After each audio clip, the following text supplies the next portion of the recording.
చంద్రబాబు నాయుడు 10,000 కాదు, లక్షిస్తాను నెల కన్నా కూడా ఏ ఓటరు నమ్మడు, ఏ వాలంటీరు నమ్మడు.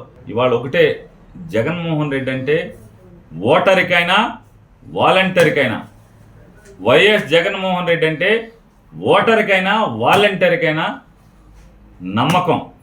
ఓటరికైనా వాలంటీర్కైనా చంద్రబాబు అంటే దగ. చంద్రబాబు పేరు చెప్తే గుర్తుకొచ్చేది దగ, జగన్ పేరు చెప్తే గుర్తుకొచ్చేది నమ్మకం. మళ్ళొకసారి చెప్తాను, ఓటర్కైనా వాలంటీర్కైనా నా నమ్మకం నువ్వే జగన్.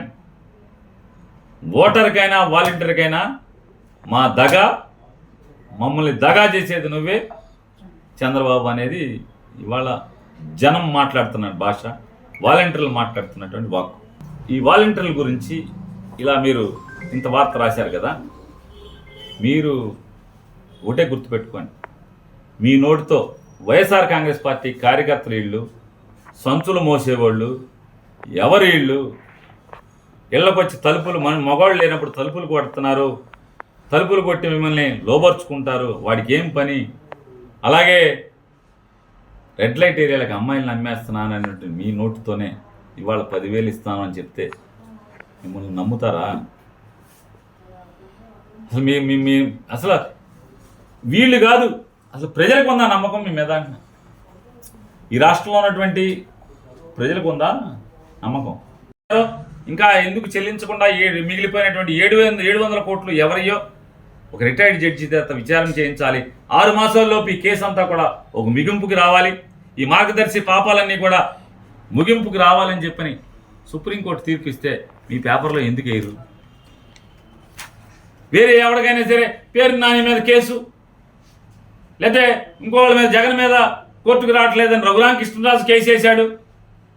మన దాంట్లో ఎందుకు అందరి గురించి, అందరి శీలాల గురించి, అందరి కేసుల గురించి, అందరి బతుకుల గురించి రాస్తా, మీ బతుకు గురించి కూడా రాసుకోవాలి కదా, ఎందుకు రాయం?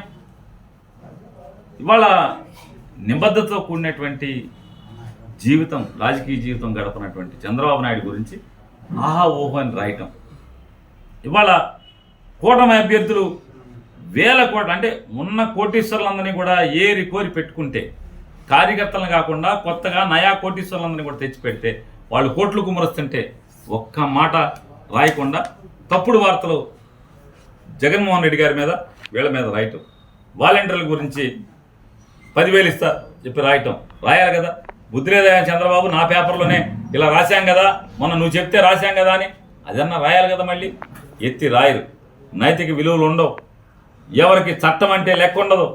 వీళ్ళు తగుదనమ్మా అని చెప్పని బయలుదేరి ఈ రకమైనటువంటి లోకానికి మాత్రం నీతులు చెప్తూ, వాళ్ళు మాత్రం పాపాలు చేస్తూ ఈ రకంగా అధికారాన్ని లేదా వ్యవస్థల్ని మేనేజ్ చేస్తూ ఏ రకంగా అనుభవిస్తున్నారు, ఏ రకంగా పెత్తందారి పోకడలతో ఎలా వీళ్ళు జీవిస్తున్నారో మనందరం కూడా ఇవాళ చూస్తూ వస్తున్నాం.